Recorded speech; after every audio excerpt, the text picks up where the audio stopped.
বুলবুলি, তোর বাবার রোজা রেখে খুব ক্লান্ত হয়ে গেছে। এই নে 100 টাকা, যা বাজারে গিয়ে কিছু মাংস কিনে নিয়ে আয়। ঠিক আছে মা, আমি যাচ্ছি।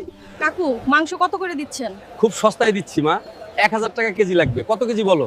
কাকু, আমাকে 100 টাকার মাংস দিন। কি রে ফকিন্নি, আমি প্রথমেই ভাবছিলাম তোর মাংস কেনার যোগ্যতা নেই। সিগরি, এখান থেকে চলে যা। কোথা থেকে যে আসে এই সব লোক?